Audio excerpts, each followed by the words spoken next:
નમસ્કાર મિત્રો સ્ટાફ નર્સની છે એ 1903 જગ્યા ઉપર જે ભરતી જાહેર કરવામાં આવી છે તો તેમના ઓનલાઈન ફોર્મ ભરાવાના આજથી શરૂ થઈ ગયા છે.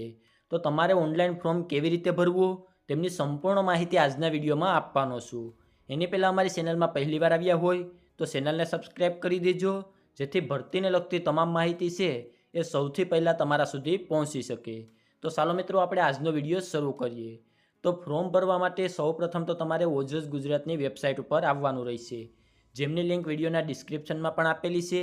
અન્યથા તમારી પાસે જે કોઈ પણ વેબ બ્રાઉઝર હોય તેમાં તમારે ઓજસ ગુજરાત સર્ચ મારવાનું રહેશે, એટલે તમે ઓજસ ગુજરાતની વેબસાઇટ ઉપર પહોંચી જશો. તો તમે ઓજસ ગુજરાતની વેબસાઇટ ઉપર આવશો તો તમને આવી રીતે એક પેજ જોવા મળશે. તો હવે ફોર્મ કેવી રીતે ભરવું એની પહેલાં ઘણા બધા એવા ઉમેદવાર મિત્રો હોય છે જે પોતાની રીતે છે એ ફોર્મ ભરી નથી શકતા, અને કોમ્પ્યુટરવાળા ત્યાં જાય તો તે 200 થી 300 રૂપિયા ફોર્મ ભરવાના લેતા હોય છે. તો જે મિત્રો પોતાની રીતે ફોર્મ ના ભરી શકે તો તેમનું ફોર્મ અમે ઘરે બેઠા માત્ર 120 રૂપિયામાં ભરી આપીશું. તેમના માટે તમારે અમને વોટ્સઅપમાં મેસેજ કરવાનો રહેશે, જે વોટ્સઅપ નંબર તમે સ્ક્રીન ઉપર જોઈ શકો છો. તો હવે આપણે આગળ વાત કરીએ કે તમારે ઓનલાઈન ફોર્મ કેવી રીતે ભરવું. તો ઓનલાઈન ફોર્મ ભરવા માટે તમારે સૌપ્રથમ તો હોમ પેજ ઉપર આવવાનું રહેશે. તો ત્યાં તમને ઓનલાઈન એપ્લિકેશન કરી અને એક ઓપ્શન જોવા મળશે, તો તમારે તેના ઉપર ક્લિક કરવાનું રહેશે. તેના ઉપર ક્લિક કરશો તો અહીંયા તમને 5 ઓપ્શન જોવા મળશે: એપ્લાય, એડિટ, અપલોડ ફોટો અને સિગ્નેચર, કન્ફર્મ અને પ્રિન્ટ એપ્લિકેશન ફોર્મ અને પે ફીઝ. તો આપણે બધી જ પ્રોસેસ છે એ આ 5 ઓપ્શનમાં કરવાની છે. તો સૌપ્રથમ તો તમારે અહીંયા એપ્લાય ઉપર ક્લિક કરવાનું રહેશે. એપ્લાય ઉપર ક્લિક કરશો એટલે તમારી સામે એક બીજું નવું પેજ ખુલી જશે. તો અહીંયા તમને સિલેક્ટ એડવર્ટાઇઝમેન્ટનો એક ઓપ્શન જોવા મળશે. તો અહીંયા તમારે સિલેક્ટ ઉપર ક્લિક કરવાનું રહેશે. તેના ઉપર ક્લિક કરશો તો અહીંયા તમને 2 ઓપ્શન જોવા મળશે, એક જીપીએસસી છે અને એક સીઓએસ છે. તો હેલ્થ અને મેડિકલવાળો જે પહેલો ઓપ્શન છે એ તમારે સિલેક્ટ કરવાનો રહેશે. તેના ઉપર સિલેક્ટ કરશો એટલે અહીંયા તમારી સામે છે એ સ્ટાફ નર્સ ક્લાસ 3ની ભરતીનું પેજ છે તે આવી જશે. તો અહીંયા તે જે જનરલ કેટેગરીમાં આવતા હોય તે ઉમેદવારોએ 300 રૂપિયા ફ્રી ભરવાની રહેશે. બીજા કોઈ પણ ઉમેદવારોએ છે અહીંયા ફ્રી ભરવાની થતી નથી. અને આના માટેનું ફોર્મ ભરવાની છેલ્લી તારીખ છે એ 3/11/2024 રાતના 12 વાગ્યા સુધી છે એ તમે આના માટે ઓનલાઈન ફોર્મ ભરી શકશો. તો ફોર્મ ભરવા માટે તમારે અહીંયા એપ્લાય ઉપર ક્લિક કરવાનું રહેશે. તમે એપ્લાય ઉપર ક્લિક કરશો એટલે તમારી સામે ફરીથી એક બીજું નવું પેજ ખુલી જશે, જેમાં છે એ ભરતીની બેઝિક માહિતી આપેલી હશે, અને ત્યારબાદ તમારે એપ્લાય નાવ ઉપર ક્લિક કરવાનું રહેશે. તો અહીંયા તમે એપ્લાય નાવ ઉપર ક્લિક કરશો એટલે તમારી સામે એક નવું પેજ ખુલી જશે. જો અગાઉ તમે ઓજસમાં રજિસ્ટ્રેશન કરેલું હોય તો તેમના રજિસ્ટ્રેશન નંબર અને ડેટ ઓફ બર્થ નાખી અને એપ્લાય વિથ OTR કરી અને તમારે ફોર્મ ભરવાનું રહેશે. પરંતુ જેમણે રજિસ્ટ્રેશન ના કરેલું હોય તો તેમણે અહીંયા સ્કીપ ઉપર ક્લિક કરવાનું રહેશે. તો તમે સ્કીપ ઉપર ક્લિક કરશો એટલે તમારી સામે છે ફોર્મ આવી જશે. તો અહીંયા ફોર્મ ભરતા પહેલાં છે તમારે જન્મ તારીખ જોઈ લેવાના છે કે 3 નવેમ્બર 1984થી લઈ અને 3 નવેમ્બર 2004 સુધીમાં જેમનો જન્મ થયેલો હોય તે જ આના માટે ફોર્મ ભરી શકે છે.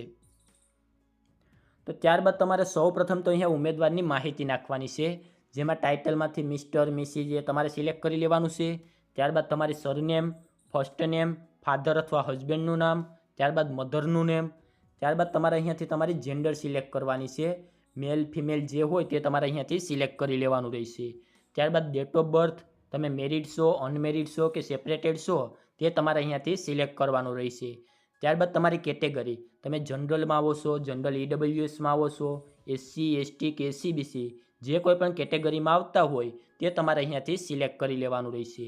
જો તમે અહીંયા SCBC એટલે કે OBC કેટેગરી સિલેક્ટ કરશો તો તમારે તેમના કાસ્ટ સર્ટિફિકેટ નંબર, તેમની તારીખ અને કયા રાજ્યમાંથી કઢાવેલ છે તે માહિતી નાખવાની રહેશે, અને સાથે જ નોન ક્રિમિનલ સર્ટિફિકેટ નંબર, તેમની તારીખ અને કયા અધિકારી દ્વારા આપવામાં આવેલું છે તે ડિટેલ નાખવાની રહેશે.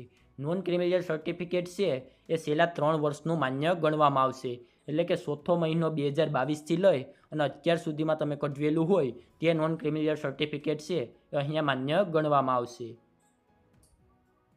તો તે ડિટેલ નાખ્યા બાદ તમારે ઉપરની તરફ જવાનું છે, જ્યાં તમારી કોમ્યુનિકેશન ડિટેલ નાખવાની છે, એટલે કે તમારું પ્રેઝન્ટ એડ્રેસ જે હોય તે, સ્ટેટ, ડિસ્ટ્રિક્ટ, તાલુકો, પિનકોડ, ત્યારબાદ તમારું પરમિનન્ટ એડ્રેસ છે એવી જ રીતે તમારે અહીંયા નાખવાનું રહેશે. ત્યારબાદ તમારા મોબાઈલ નંબર અને ઈમેલ એડ્રેસ, જે મોબાઈલ નંબર શરૂ રહેવાનો હોય અને જે ઈમેલ એડ્રેસ છે એ છેલ્લા 1 વર્ષ સુધી તમે શરૂ રાખી શકો તે મોબાઈલ નંબર અને ઈમેલ એડ્રેસ છે તમારે અહીંયા એન્ટર કરવાનું રહેશે. ત્યારબાદ રીટાઈપ મોબાઈલ નંબર અને રીટાઈપ ઈમેલ એડ્રેસ અહીંયા નાખવાનું રહેશે. ત્યારબાદ નેશનાલિટીમાં તમારે ઇન્ડિયન રહેવા દેવાનું રહેશે. ત્યારબાદ ફિઝિકલી ચેલેન્જ, જો તમે અપંગ હોય છે એવી રીતે કોઈ તમારે ફિઝિકલી પ્રોબ્લેમ હોય તો તમારે અહીંયાથી સિલેક્ટ કરી અને તેમની ડિટેલ નાખવાની રહેશે. અન્યથા તમારે નોટ એપ્લિકેબલ ઉપર ક્લિક કરી અને આગળ વધવાનું રહેશે. ત્યારબાદ બેઝિક નોલેજ ઓફ કોમ્પ્યુટર, તો આના માટે છે બેઝિક નોલેજ ઓફ કોમ્પ્યુટર હોવું ફરજિયાત છે. તો તેના માટે તમારે અહીંયા યસ આપવું ફરજિયાત છે.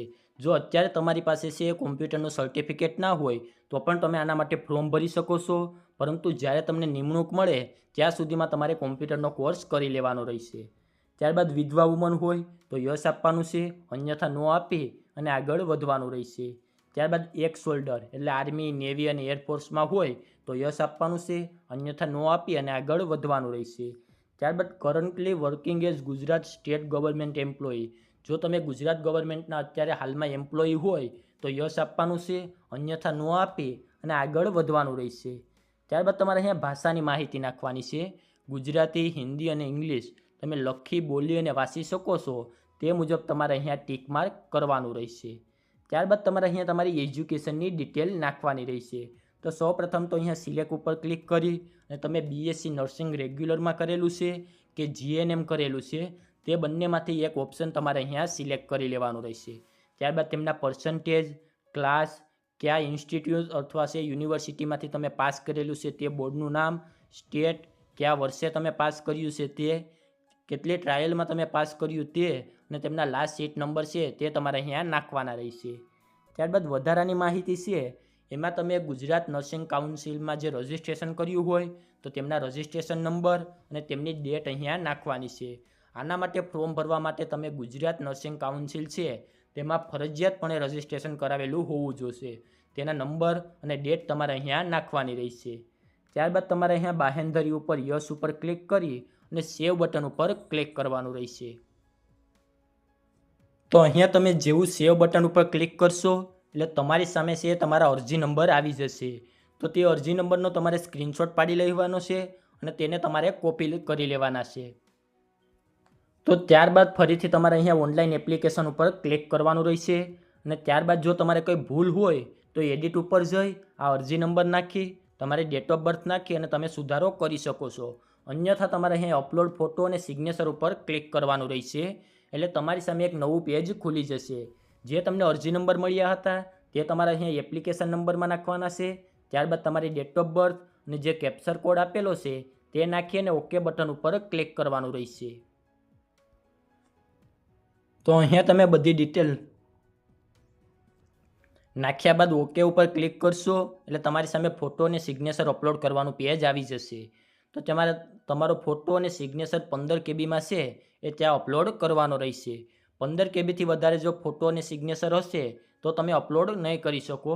એટલે 15 કેબીમાં તમારે ફોટો અને સિગ્નેચર અપલોડ કરવાનો રહેશે.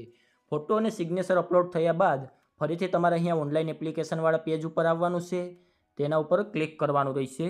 અહીંયા તમારે કન્ફર્મ ઉપર ક્લિક કરવાનું રહેશે. એટલે કે તમારું ફોર્મ તમારે અહીંયા કન્ફર્મ કરવાનું રહેશે. તો તેના માટે જે તમને અગાઉ અરજી નંબર મળ્યા હતા તે, તમારી ડેટ ઓફ બર્થ અને કેપ્ચર નાખી અને ઓકે બટન ઉપર ક્લિક કરવાનું રહેશે. તો તમે ઓકે ઉપર ક્લિક કરશો એટલે સૌપ્રથમ તો તમારી જે માહિતી તમે એન્ટર કરેલી છે તે તમામ માહિતી તમને જોવા મળી જશે અને નીચેની તરફ બ્લુ કલરનું કન્ફર્મનું એક ઓપ્શન જોવા મળશે. તો તેના ઉપર તમે ક્લિક કરશો એટલે કે તમારું ફોર્મ કન્ફર્મ થઈ જશે અને તમારી સામે કન્ફર્મેશન નંબર આવી જશે. તો તે કન્ફર્મેશન નંબરનો તમારે સ્ક્રીનશોટ લઈ લેવાનો છે, અન્યથા કોપી કરી લેવાના રહેશે.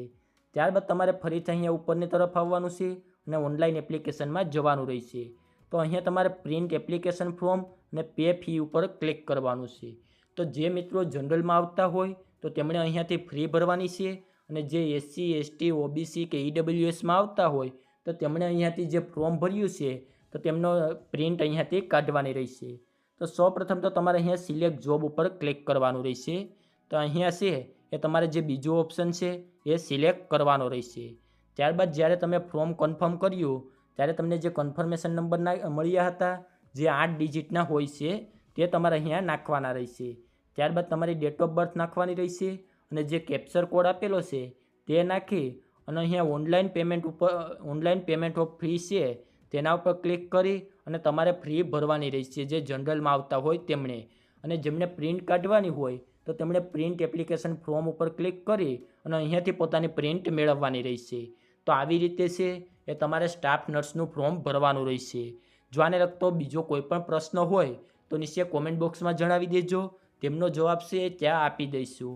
અને જે મિત્રો પોતાની રીતે ફોર્મ ના ભરી શકે તો તેમનું ફોર્મ અમે માત્ર 120 રૂપિયામાં ઘરે બેઠા ભરી આપીશું.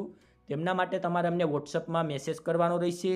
તમે વોટ્સઅપ નંબર સ્ક્રીન ઉપર જોઈ શકો છો અને અમે માત્ર 120 રૂપિયામાં છે એ ઘરે બેઠા તમારું સ્ટાફ નર્સનું ફોર્મ ઓનલાઈન ભરી આપીશું.